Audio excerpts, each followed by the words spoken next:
Hello, good evening. Welcome to the first stage of the Tour du Alpes, Tour des Alpes, if you want to be grammatically correct.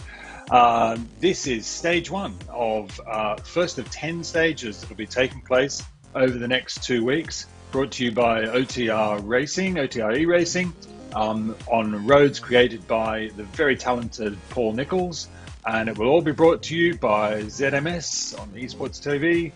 And so you'll be able to catch all the action here over the next 2 weeks. Basically what's happening is every day there are 4 events that take place at to cater for different time zones, starting at midnight, and I'm talking UK time here, and then at every 6 hours, 6 o'clock, 12 o'clock, and then this one, which in the UK is at 6 o'clock, is the last one of the day. After that, the results will be totaled up by time across each of the 4 events, and that gives us a leader for the day, and those accumulate over the period over the 2 weeks. It's simple as that, like a stage race, really. You know how it works. So this is it's the first stage, but it's the 4th event. Earlier today, we had I think we've had something like 40, maybe nearly 50 riders taking place in the 3 events that have taken part so far. The fastest time, and tonight's race is, as you can see on the map there, on the infographic there, the Volège de l'Élévron, apologies for my pronunciation, 11 kilometers, 883 meters climbed. So look at that cursor go. They're not going to go up at that fast, but look at those zigzags, look at those hairpins, look at those climbs. That's just, actually, not even if you're a climber, if you're a cyclist, that sort of stuff just gets you really excited, doesn't it? Looking at those sort of roads, we've all seen it on Facebook and other groups, looking at these fantastic roads going up these climbs. This tour is full of them. So if you like that sort of stuff, keep coming back, take part in the events, keep watching the streams, and you'll see plenty of those. So we're less than a minute now until it starts off. We have plenty of time to chat through some of the facts and see some of the riders as we get going. Got 30 seconds now until this stage kicks off, and I think we had close to 100 riders signed up for this one. So yeah, it says 100 on my RGT app, so I don't know if that's because 100's the limit and on the app, or maybe there's more, but that's a fantastic number of riders signed up. We'll go through some of the names, we'll look at some of the riders as Damon does his magic on ZMS. And here we are, just about to start now, 1 second to go, and we're off. Race started, we're off. Oh, look at that, even a flyover, fantastic. That's great stuff. As we start off on stage 1, edition 4, so we've got some early leaders from Ratio Racing there, Krajewski, Paul Pedel. I've seen Paul in many races, he's a regular on RGT. Looks like most of the pack there are taking it easy, and that's pretty sensible because this is only 6-7% now, but it's going to go up and it's going to keep going up. So we've got some early leaders there, Contant and Daniel Cadiz. Daniel Cadiz from Chile is a very strong rider, muy fuerte. Strong rider. He's clocking up 400 watts there. He's making sure that he's staying at the front, dancing on the pedals there. 400 watts, 70 cadence, still doing 20-21 kilometers an hour. Heart rate not probably as high as it's going to be. It's going up, 148, 149. That heart rate's going to keep going up. Well, that was that's going to keep going up as he goes along. And now we've got Contant. I'm not sure what the C is for. I'll see if I can find out, but clearly a French rider there, and he's in sort of the right area. So this part of Switzerland is the southwest corner. So it's down on the French border, and most of the people in this region would speak French. It's very much as I say, the Franco-speaking region, and across the border from places that you've heard of like Chamonix, Mont Blanc. Those are, it's that sort of area of the French Swiss Alps. So lots of famous mountains, lots of climbs. So there we go. Cadiz, Conton, and Gadus. Is that a Serbian flag? I hope I'm not, or a Slovenian flag. I'm not sure. Apologies if I've got that wrong. Vitorino there, Portuguese flag. So we've got an early group who are putting down some power, putting down the effort to get ahead. PDD there, not much information. I think that's a Russian flag. Marshall from England. Beams. Now John Beams, a very strong rider. He's in 10th place here. He's not far behind those leaders. So, you know, these climbs are all about keeping a steady pace and keeping to a power that you know you can sustain over a period of time. We've even got a live cam there of John Beams. Hey, John, I don't know if he's also listening. Some people do also listen to the commentary as they go. If you are, blink twice. No. He's unzipped already there, very wise. He's doing over 400 watts, keeping a good cadence there.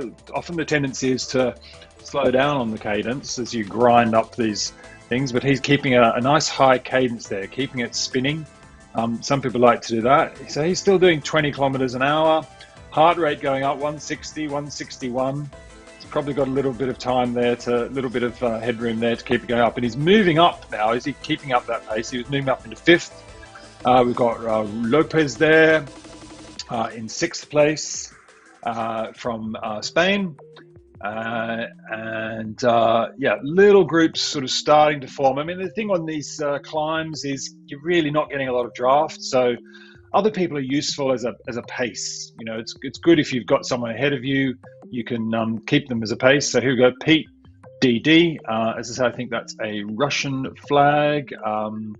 See if I can find him on the thing. So he's doing good 400, also 420 watts, moving up on John there. Just going to try and keep on John's wheel there by the look of it. That's a good tactic to, you know, just have somebody in your sights and keep them going. So here we have Contant now.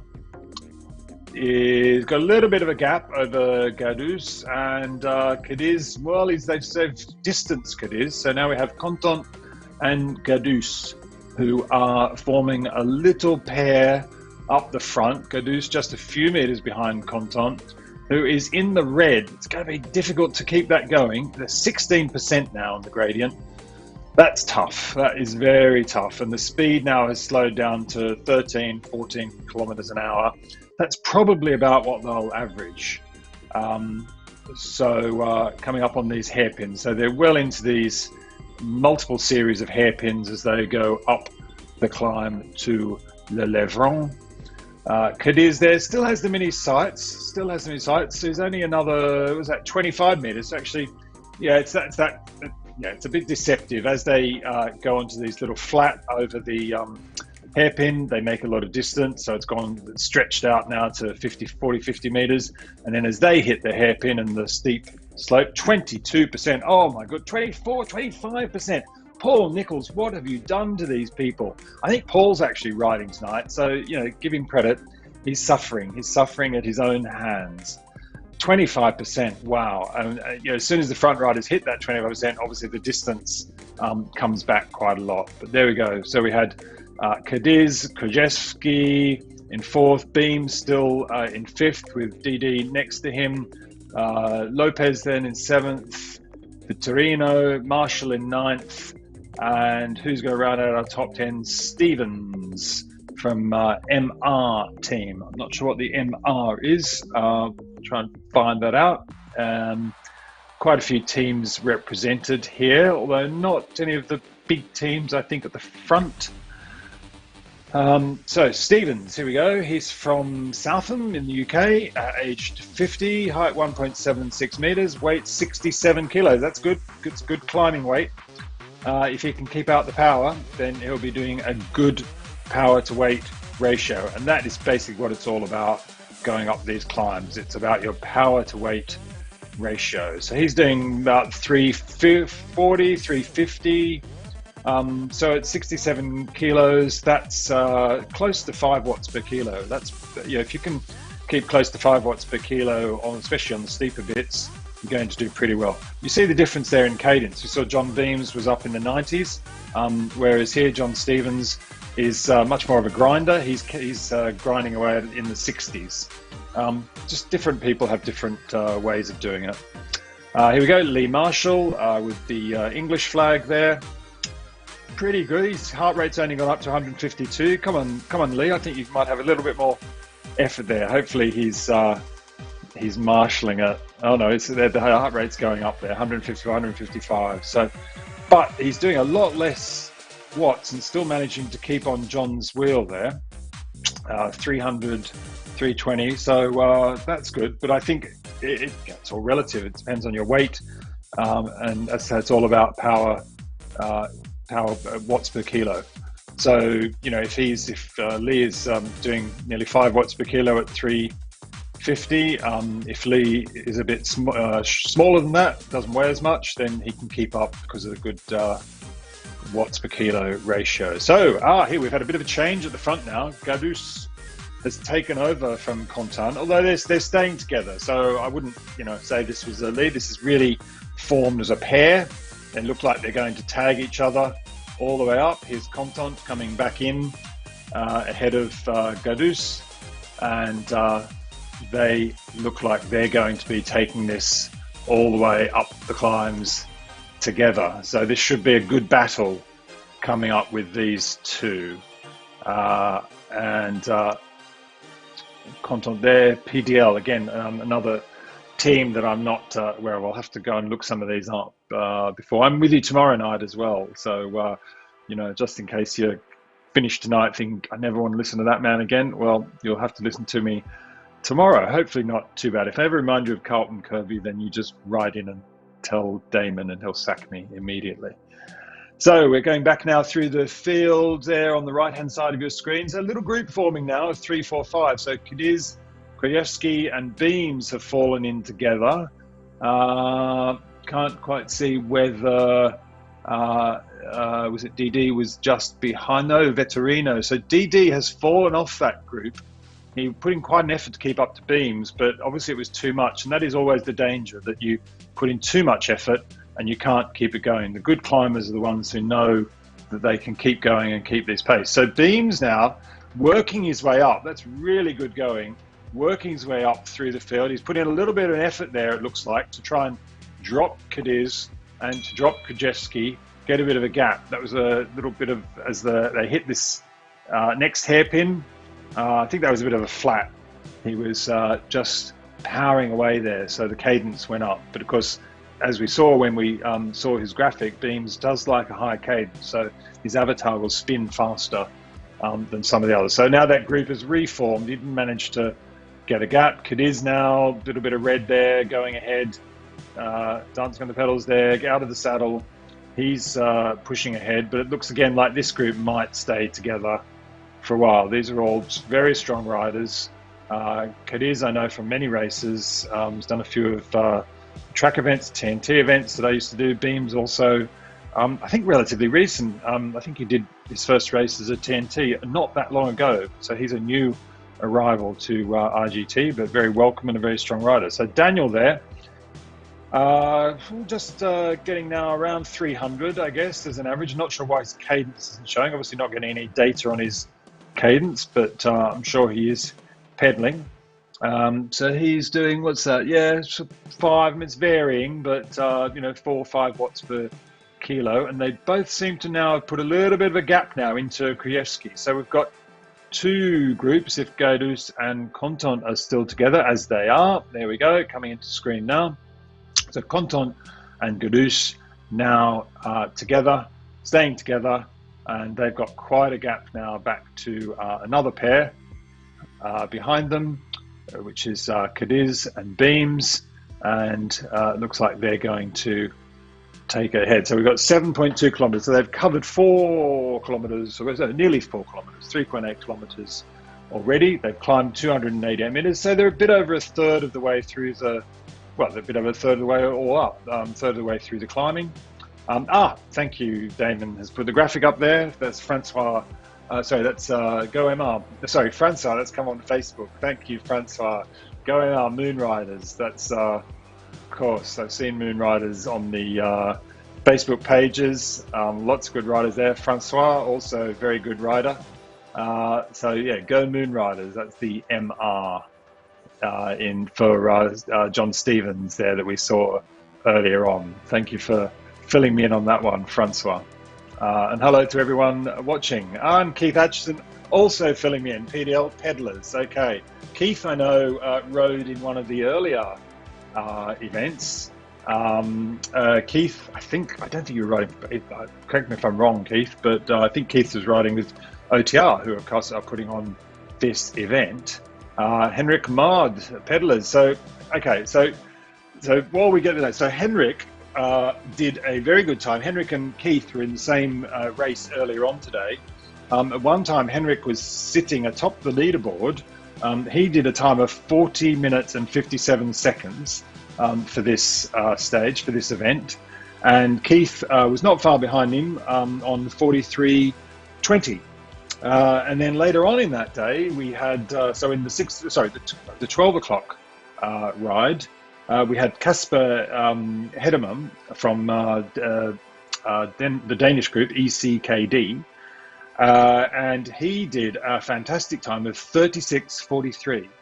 So that is the time to beat. That's the time that Contant and Gadus will be looking to beat as they come up here. 36 minutes and 43. And I did a rough calculation earlier on that. I don't know exactly Casper's, obviously his weight and all those sorts of details, but a rough calculator was hell. I'm not surprised, Keith. It looks, I mean, those 25% grades. And Keith, by the way, is a climber. Keith is a good climber. He's one of the lighter riders who likes going up these things. So if Keith says it was hell, you can pretty much know it was hell. And obviously, it was such hell that he's come back to enjoy watching everybody else go through it. Isn't that nice of Keith? So those were the times from earlier today. So we had Casper on 36:43. We had Jonty Williams, who was second to Casper in that race. He was on 38:09, and Wouter Kles, who's a Belgian rider, he was on 39:48. So they all came out ahead. I was saying I did a rough calculation, and Casper's VAM, which if you know your cycling terms, is it's actually an Italian term. Velocity basically means velocity, climbing velocity. I won't try and do it in Italian. It was about 1,400 meters.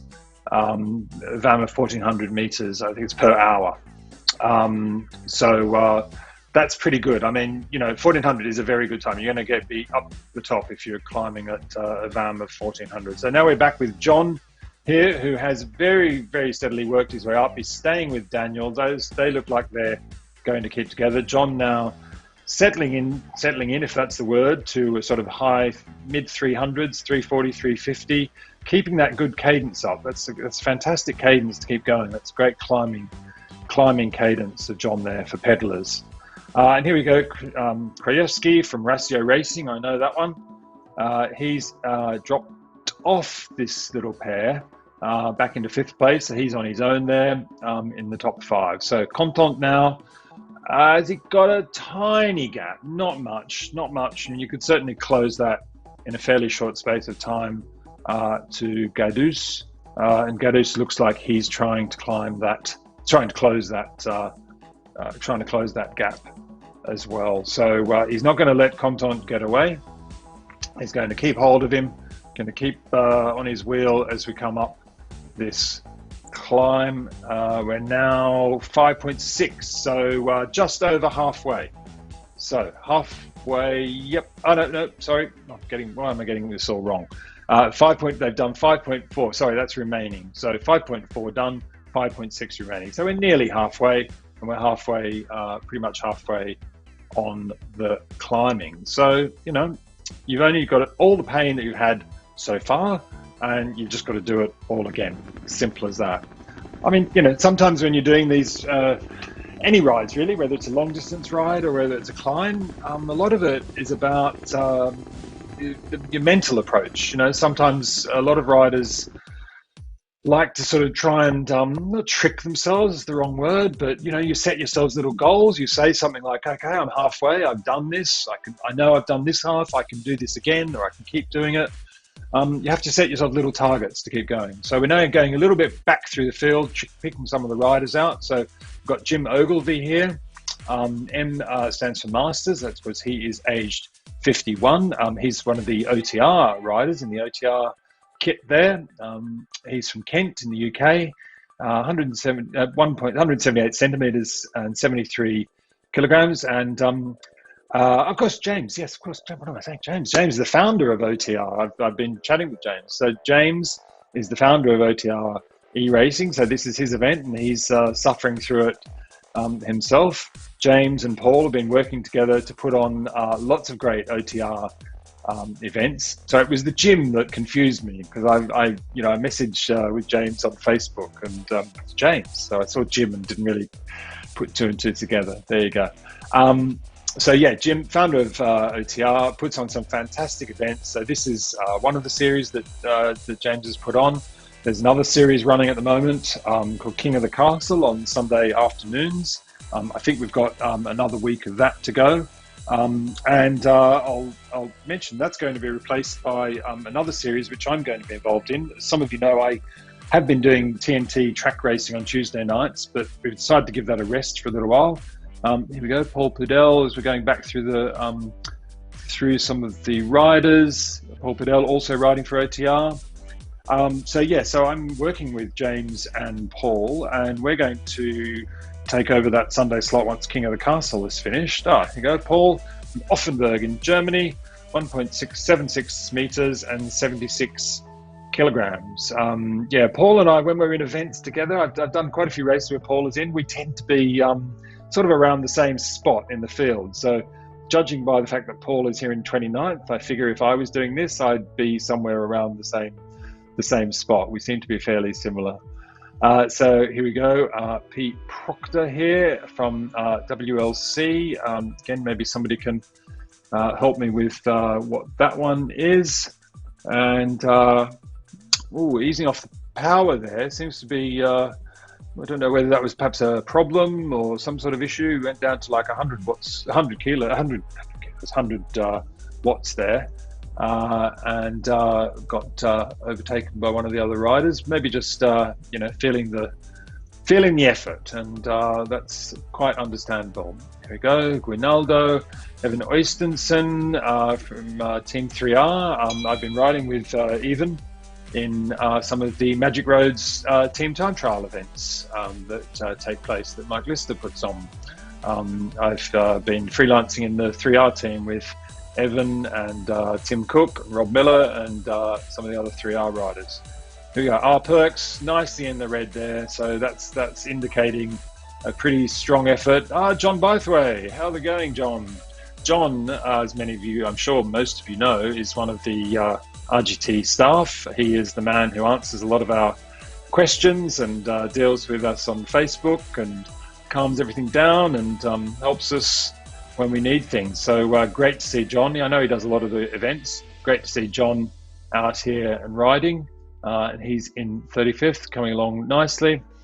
M. Cooper, I'm going to guess with a mic. There we go. ILK Kesey. Could that be Ilkley Cycle Club, one of a famous cycle club in Yorkshire, in the north of England? I think Ilkley's in Yorkshire. They don't like it when you get that sort of thing wrong, but we'll see. Somebody will tell me. But yeah, Ilkley CC is a very famous cycling club up there. A couple of Danish riders there, Vistula. Sorry, not a couple of. So it's Austrian rider Brandy and Vistula, Danish rider in 37 and 38. So we're just jumping back through the field to see a Hari Brandy. I think that is Austrian flag, but again, apologies if I've got that wrong. Shackleton there. Just so these riders here seem to, I certainly wouldn't say taking it easy. I know it's hard work, but they've settled into a nice rhythm here, settling into the yellow zone. If you sure if you're familiar with RGT, those zones correspond to your FTP zones. So green is about tempo, yellow is about you're doing about your FTP, which is the pace you can maintain for an hour. Orange is slightly above FTP, and red, obviously, well, red is red. There we go, Macca there. An OTR racer, nice and green, Andy Macca from Essex, age 50, 78 kilos, 1.75 meters. So, yeah, I'm not seeing the things to see what's per kilo he's doing, but he seems to have settled, around a tempo pace, so probably just sub FTP. And, I guess it depends what sort of time you think you're getting, but if you're aiming for a time of 40, your FTP is theoretically the power that you can produce for an hour. That is literally the definition of FTP. So if you're aiming for a time of 40 minutes, you really should be aiming to do slightly above FTP, because you're only going to be doing it for 40 minutes. So you should be aiming to do sort of 110, 125% of FTP for that time. So Gadouche and Conton still together with 3.5 kilometers to go. So they've covered 7.3. Cadiz now has split away from Beams. There's about mid-distance between Beams and Cadiz. So, muy bien, Daniel. He is, steady as she goes, sort of at around 300, 400, getting out of the saddle on some of these steeper slopes at 10%. It looks, it's going to keep going up. It tails off a little bit, I think, at certain places, but it pretty much keeps going up. Here's John again with one of the people who volunteered to put the webcam on. It's great to see people as they are making quite an effort on their bikes. So he's still pushing away at 350, high 300s, but keeping that fantastic cadence going. As I say, cadence is a very individual thing. A lot of 80 to 90, I think most people would say is sort of the sweet spot for most riders. Triathletes tend to do lower cadence. Track riders tend to do much higher cadence. Being someone who does a lot of track myself, I can 80 to 90 is actually a very low cadence on the track. But for the road, 80 to 90 is generally a pretty good cadence. The problem with doing higher cadence is your heart, especially if you're not training for it, your heart rate tends to go up quite a lot the higher your cadence. Even putting out the same power, you will always have a lower heart rate on a lower cadence at the same power. So it's something that you have to train for if you want to be doing things at high cadence. So I'm guessing that John, being a very strong rider, does a lot of training for that sort of cadence. So now we're definitely splitting up. So Gadouche seems to be Gadouche has made an effort now. He's broken away from Conton. Looks to have a gap of, guessing there, it's about maybe 20, 30 meters at least. So things are splitting up now. We might not be getting a sprint finish at the top of this summit. So Gadouche getting away from Conton there. Cadiz following up behind. Conton in the green. He seems to have, he's let Gadouche go. Not sure if that's just that he's thought, well, he's gone, I can't keep on his wheel, I'm going to let him go. Or maybe it's a sign that he is having a bit of a, the effort has told and he can't keep it going for that. And maybe Cadiz could be thinking about catching Conton. He's got 100 meters to go, which is a fair old way on these sort of climbs. Beam's not letting Cadiz go. He is keeping him in his sight. So well done, John. That's a great effort. Sometimes, when people get a bit of a gap, the tendency is your head goes down. You think, well, they're gone now. I'll just concentrate on what I'm doing. But Beams is not going to let Daniel go. He is got that 20 meters back. He's now back on his wheel. So this is a great battle. And just ahead of them, you can see Conton. So they've closed that gap now to 80 meters, 90 meters on Conton.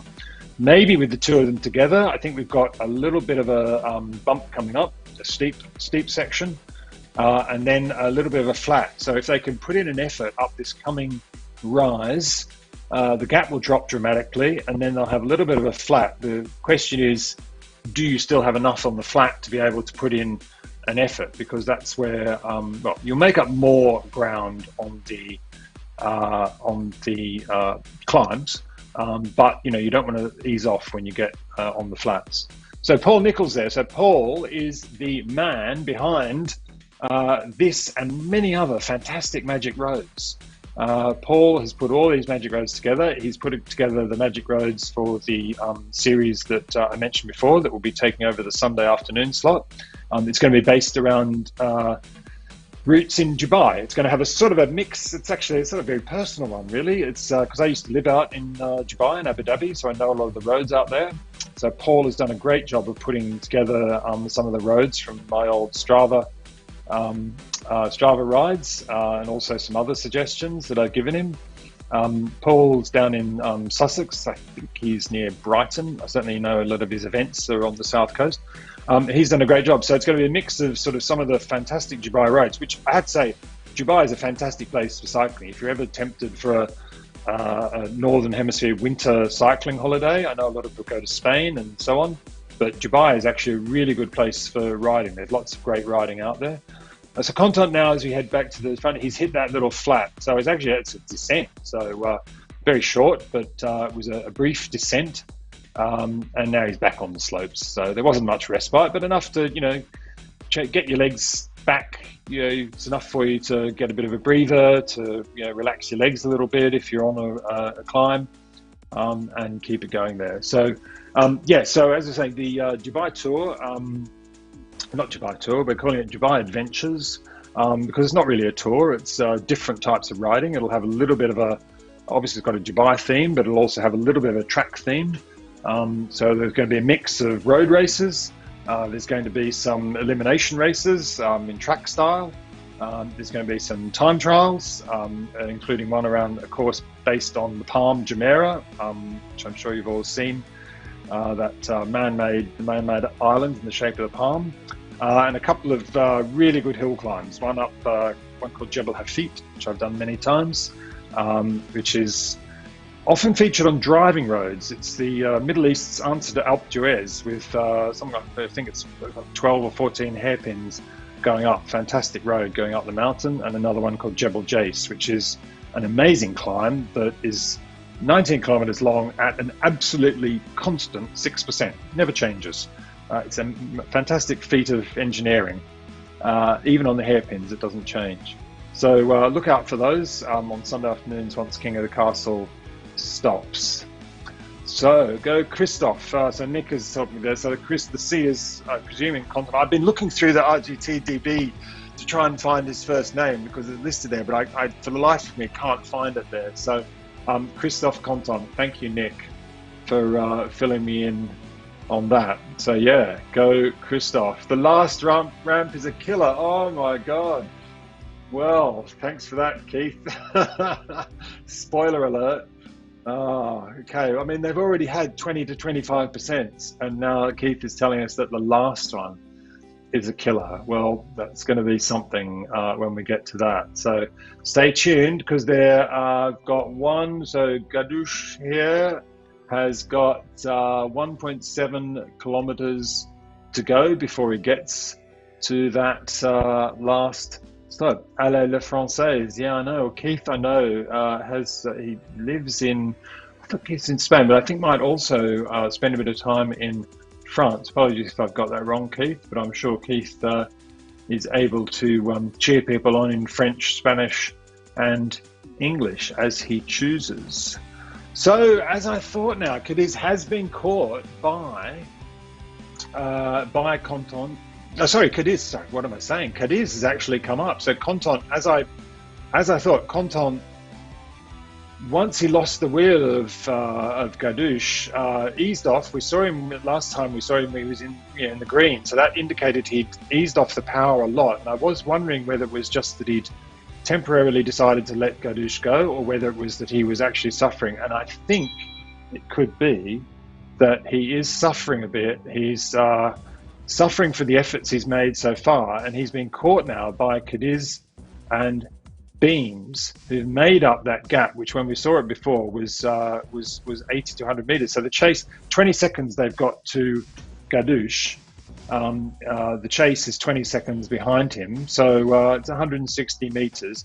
That's a fair old distance. And Gadouche, to be fair, he's staying there. I can just see his numbers there, 6 watts per kilo in the red. He's showing no signs that he's going to be slacking off anytime soon. So I think the trio will be hard pressed to catch Gadouche. But look, as is happening now, Conton, I think he's suffered for trying to stay with Gadouche. He's been caught by Cadiz and Beams, and now he's been dropped by them. He can't keep hold of their wheel.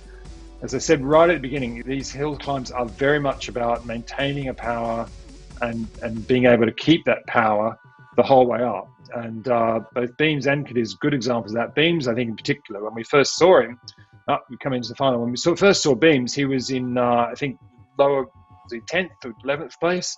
And but he's a very good time trialist. He's kept his power.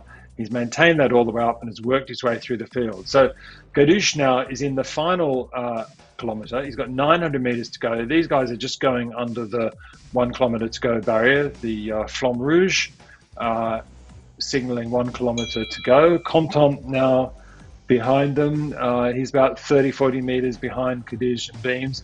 I don't see him being able to make that up. And then there's another 200 metres back to, well, no, it won't be that 200 metres. Yeah, 200 metres to Krajewski. So Conton looks safe. He's not going to lose 4th place. I think it's unlikely that he's going to suffer enough that Krajewski is going to make up that 200 metres in the final kilometre. I would say Krajewski might be wishing the course was longer, but I don't think anybody will be wishing that. I should mention, by the way, I'm not sure how they're being awarded, but there is a spot prize tonight from one of the sponsors of the series. There are 3 sponsors of the series. One of them is Torm Cycle Clothing. Have a look at some of their great merino stuff on torm.cc. The other sponsors are Hexi Socks, which I have to say I'd never seen before, but I've had a look on their site and they do some amazing, amazing socks. And Paleo Valley, who are makers of nutritional products, foods based on paleo diet. So those are the 3 sponsors, and there'll be spot prizes from all of them on different nights. But tonight's is from Torm Cycle Clothing. I don't know what it is. I guess that's up to Jim to tell us. But one of the lucky riders, I'm not sure how it's awarded, if it's first across the line or whether it's like a prime for one of the riders. Somebody will be getting a spot prize from Torm Cycling, so lucky them. So we're coming up now to the final few hundred meters, but I think it is that last killer hellish ramp that Keith warned us about. Shout out to Jojo Rusnek, best the old man. Yeah, haven't it's Jojo racing? Okay, there he is in 11th place. Yeah, I see. Yeah. We didn't see him as we went down, so or maybe we saw him and I missed him. Sorry about that. Yeah, Jojo, very good Masters rider. He's been doing the OTR Veterans Series, which is on Tuesday nights, and doing very well in that, I think, too. So here we go. Gadouche now in the final 200 meters. He's on this final ramp. It's going up to 12%, and I think it's got a bit more to go. It's a real killer coming up here. So we're ramping up 14%, 15%, and I'm just looking at that profile graphic and seeing that it's still got a bit to go. So 15%, but he can see the line now. That's one of those, mental trick. I mean, if you can see something ahead, you think, okay, I can get there. And he's pushing it up to 5, 6, and it looks like behind, I'm just looking at the figures there, Cadiz has made an effort. He's ratcheting up 10, 11 watts per kilo to drop Beams and ensure that he gets second place as those second and third riders, as Gadouche crosses the line here in first place, 35.53, I think. So that should put him in the lead. That's, nearly a minute ahead of Casper. Cadiz now crossing the line in second place. He's also going to jump up the leaderboard and be second overall. And Beams now 36.12. So all these riders are going to be ahead of the earlier races. So that's your daily leaderboard that you're looking at there. Gadouche, Cadiz, Beams, and I think if Conton, Conton is going to do it as well. 36.43 was that magic time from Casper Headedam earlier. So Conton is also going to cross that. I don't think Krajewski will quite make it inside the tile. It's like one of those, oh no, he's got 50 meters to go. So he's not going to make it ahead of Kasper Headedam from earlier. So that would put Kasper Headedam in fourth place overall. But Krajewski will be, I think, in fifth place overall and sixth place overall and fifth place on the night. So fantastic effort there. So there's now starting to come in. Here comes DD in sixth place, powering up. They still got that final climb to go. So there was quite a gap there from Krajewski, Vracio Racing back to DD here. So what was it, 300 meters to go? So he's got the fun of that last climb still to go. 250 meters there for DD. I don't think, looking at the list on the left there's no one so close behind that's going to catch him, although it looks like we have some good battles further down. So we've got DD here coming into his last couple of 150 meters. He's safe, he's not going to get caught. He's holding on to sixth place there. And as we fill in the leaderboard over on the right hand side there, so just filling it in, so Gadush 35.53, 5 watts per kilo. That's a very impressive effort. Cadiz 35.59, 4.8 watts per kilo. It's about the same power that Kasper did earlier, and John Beams at 4.88. Kasper, I think, was about 4.8 as well. So that's what you need to do to be at the top. DD now is going to come in sixth place. He's about to cross the line, fall exhausted from his trainer, and who could blame him? John Stevens there from Moonriders. Well done, John. 25 meters. So he was pretty close to DD, but not quite enough to catch him at the end. So good result there for Moonriders. Lee Marshall here coming in. Again, pretty safe. He's got a rider 40 meters behind him, but they're not going to catch him in this last few meters. Some close battles I see behind. So there's only sort of 14, 15 meters between our next riders to come in, Lopez and Vitorino. An Iberian battle there, Spain versus Portugal, but it looks like the Spaniards are going to win as Lopez crosses the line. Vitorino putting in a big effort at the end, but not quite enough to catch Lopez. So that's your top 10 there. Now, Jojo Rusinek, well done, Jojo. As Keith said, well done for the old guys, and one of them myself. So that's a good effort from Jojo. I think the D next to his name is D for his Masters category, which means he would be, if they're using the same as normal, that would mean he'd be in 45 to 49. Hugo Ostana, didn't see him, a Canadian rider, featuring during the race, but he's moved up nicely. Dulac, French rider in the 13th place, putting in some big power here, but also fairly safe. So yeah, he's got someone 40 meters behind him, but he's 75 meters away from the line, so he is safe as he crosses the line there.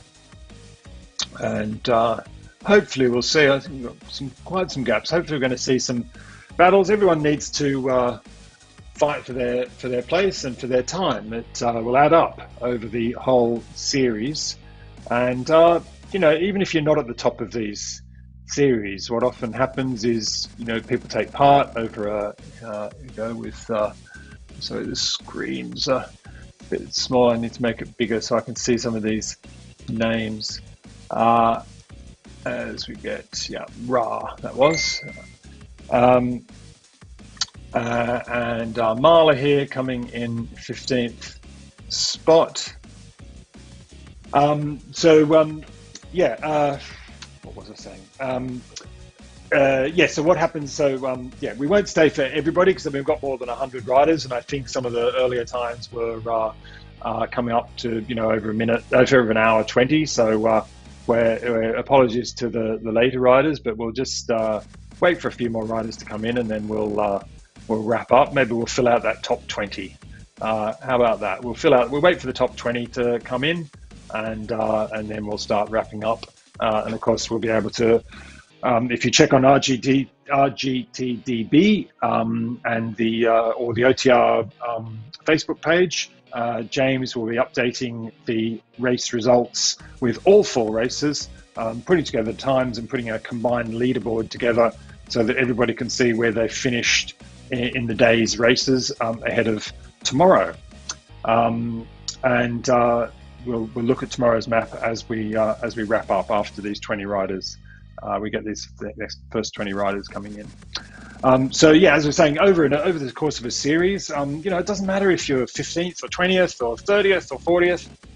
What tends to happen is you get the same people, and there's similar abilities, and so it becomes a battle amongst yourselves. Like I was saying earlier on, everyone has these little mental games, and you think, okay, that guy or that woman is ahead of me. I'm going to try and stay on the wheel. I'm going to try and finish ahead of them tonight.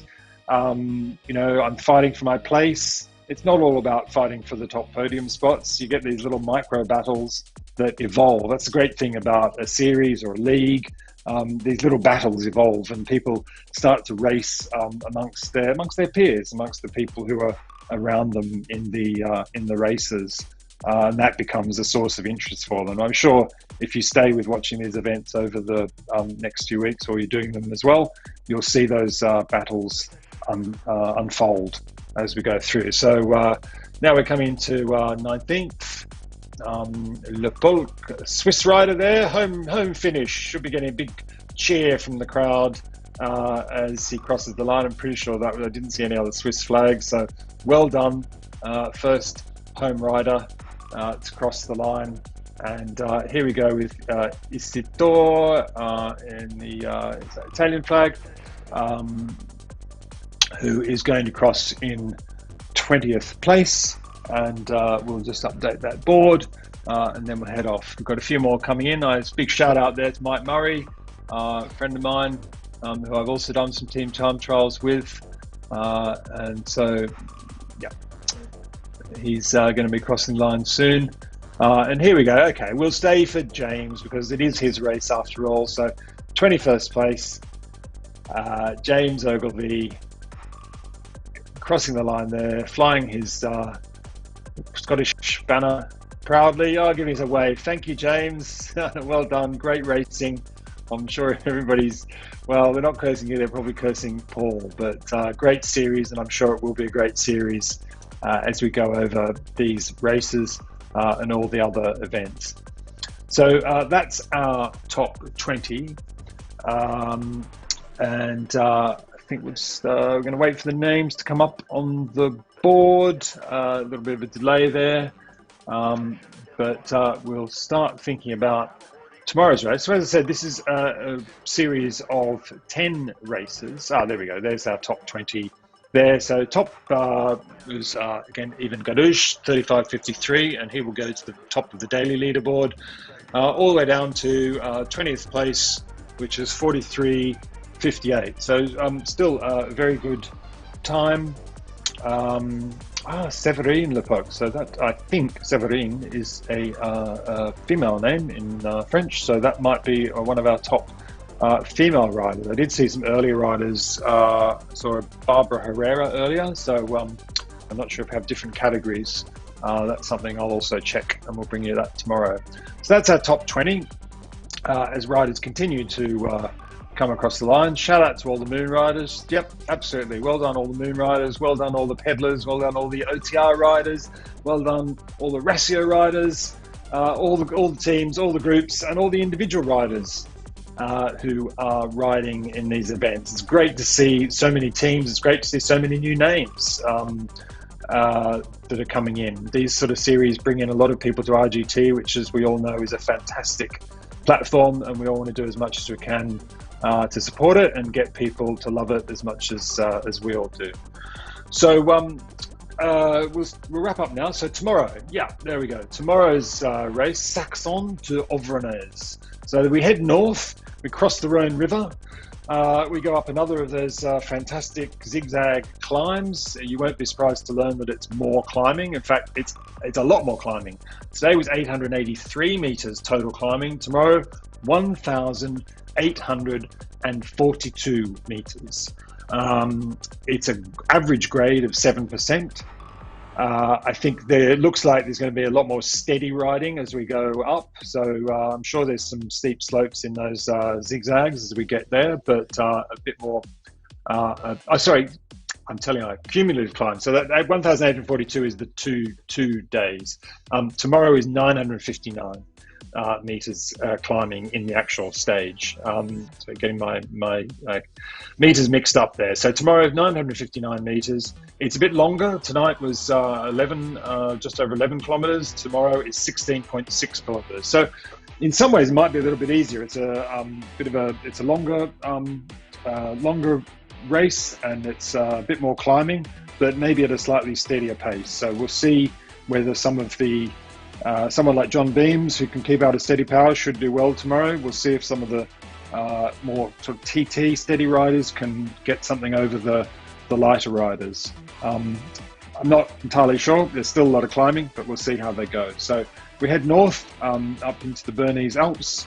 It will be great views if you were there, and it'll be great views on Magic Road, and it'll be great racing as well. So that's all we have for you tonight. Check on the Facebook page to see the results see the results, whether you've been doing them or whether you want to just see where everybody's finished. And that'll be it. Thanks very much for watching. I'll be with you tomorrow night, so I'll see you then. Cheers.